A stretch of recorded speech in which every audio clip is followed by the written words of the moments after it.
రెండు దేశాలు ప్రపంచంలోనే అగ్రదేశాలుగా ఉన్నాయి. నెంబర్ 1 కావడం కోసం ఇరు దేశాలు పోటీ పడుతున్నాయి. కానీ ఒకరిపై విశ్వాసం మాత్రం ఉండదు.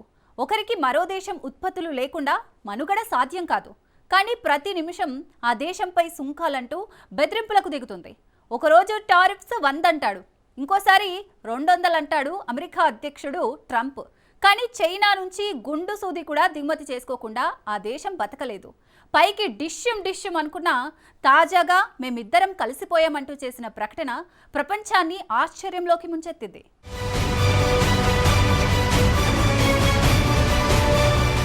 అగ్రరాజ్యం అమెరికా, రెండో అగ్రరాజ్యం చైనా.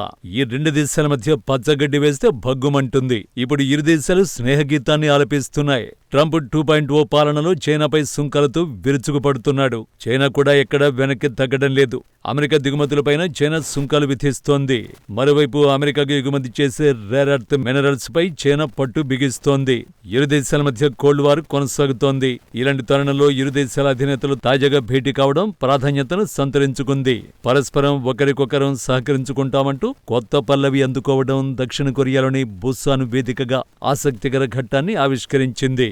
రెండోసారి వైట్ హౌస్ లో అధ్యక్ష బాధ్యతలు స్వీకరించిన తర్వాత ట్రంప్ చైనాపై 100% సుంకాలు విధించే హెచ్చరికలు జారీ చేశారు. ట్రంప్ ఆగ్రహానికి చైనా రేర్ ఎర్త్ ఎగుమతులకు పరిమితులు విధించడం కారణంగా నిలవడంతో ప్రస్తుతం చర్చలు కీలకంగా మారాయి. మొత్తానికి అమెరికా చైనాల మధ్య చర్చలు ఫలప్రదంగా మారాయి. దీని ఫలితంగా నవంబర్ 1 నుంచి అమల్లోకి రావాల్సిన 100% సుంకాల బెదిరింపు ఉపసంహరించబడే అవకాశం ఏర్పడింది.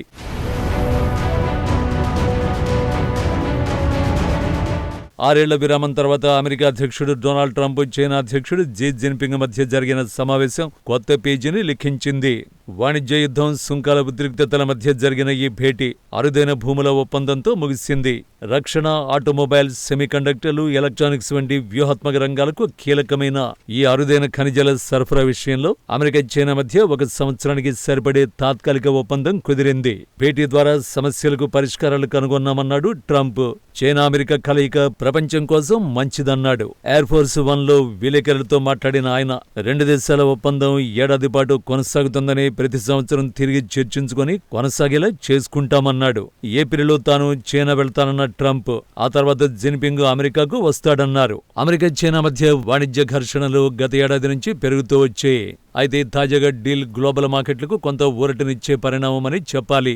గత నెలలో బీజింగ్ అరుదైన ఖనిజాల ఎగుమతులపై ఆంక్షలు విధించడంతో అమెరికా బోరుమంది.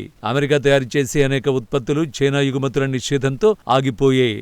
దీంతో చైనాపై అమెరికా 100% సుంకాలు ప్రకటించింది. దీంతో మరో వాణిజ్య యుద్ధం మొదలవుతుందా అన్న చర్చ సాగింది.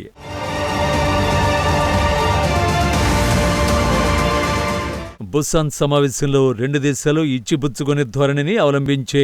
జిన్పింగ్ ఓ శక్తివంతమైన దేశానికి గొప్ప నాయకుడని ట్రంప్ కితాబు ఇవ్వడమే కాదు, తమ భేటీలో చైనా అధ్యక్షుడికి 10కి 12 మార్కులు ఇస్తానంటూ పొగడ్తలతో ముంచెత్తాడు అమెరికా అధ్యక్షుడు ట్రంప్.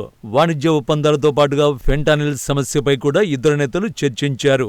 ఆపరేషన్ చేసే సమయంలో, ఆ తర్వాత తీవ్రమైన నొప్పి నుంచి ఉపశమనం పొందడానికి ఫెంటానిల్ ఇంజెక్షన్ ఉపయోగిస్తారు. అయితే అమెరికాకు అక్రమంగా చేరుతున్న ఫెంటానిల్ రవాణాను నియంత్రించడంలో చైనా సహకరిస్తుందని జిన్పింగ్ హామీ ఇచ్చాడని ట్రంప్ చెప్పాడు. భేటీ తర్వాత ట్రంప్ తీరుపై జిన్పింగ్ సానుకూలంగా స్పందించాడు. పలు అంశాల విషయంలో ఘర్షణలు సహజమన్న ఆయన, చైనా అమెరికా సంబంధాలు సరైన మార్గంలో ఉండాలన్న అభిలాషను వ్యక్తం చేశారు.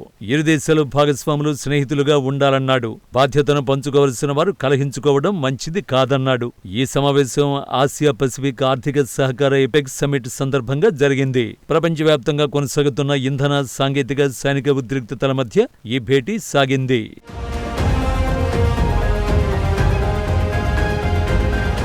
అమెరికా టెక్నాలజీ కోసం చైనాపై ఆధారపడే స్థాయిని తగ్గించడానికి ప్రయత్నిస్తున్నప్పటికీ అరుదైన ఖనిజాల విషయంలో మాత్రం వాస్తవాన్ని ఆ దేశం అంగీకరించాల్సి వస్తోంది. వాణిజ్య యుద్ధం శిఖరానికి చేరుకున్న సమయంలో ఇరు దేశాలు కాస్త వెనక్కి తగ్గడం, ఫెంటానిల్ సుంకాలను 20 నుంచి 10% తగ్గించడంపై అమెరికా ఒప్పుకోవడం కూడా కీలకాంశంగా చెప్పాలి. బీజింగ్ పై మొత్తం సుంకాలు 57% నుంచి 47% తగ్గనున్నాయి. సోయాబీన్ ఉత్పత్తుల కొనుగోళ్ల పునరుద్ధరణకు కూడా డ్రాగన్ కంట్రీ అంగీకరించిందని ట్రంప్ వెల్లడించారు. వెల్లడించారు.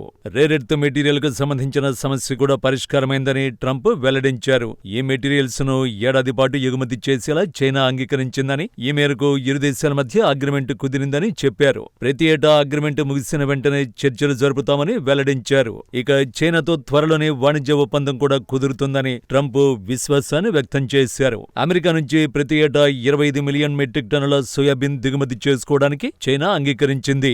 ఈ మేరకు ట్రంప్ జిన్పింగ్ చర్చల్లో ఒప్పందం కుదిరినట్టు America treasury secretary Scott Bessent వెల్లడించారు. ఈ ఒప్పందం వచ్చే 3 ఏళ్ల పాటు అమల్లో ఉంటుందన్నారు. ఈ రోజు నుంచి వచ్చే ఏడాది జనవరి దాకా చైనా 12 మిలియన్ మెట్రిక్ టన్నుల సోయాబీన్ కొనుగోలు చేయనుంది.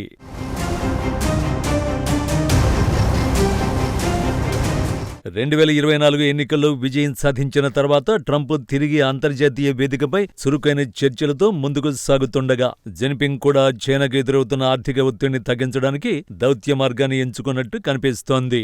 బుసాన్ సమావేశం వాణిజ్య యుద్ధాలను ఆపే దిశగా సాగిందా, లేదంటే వచ్చే రోజుల్లో మరింత రచ్చకు కారణమవుతుందా అన్నది త్వరలో తేలనుంది.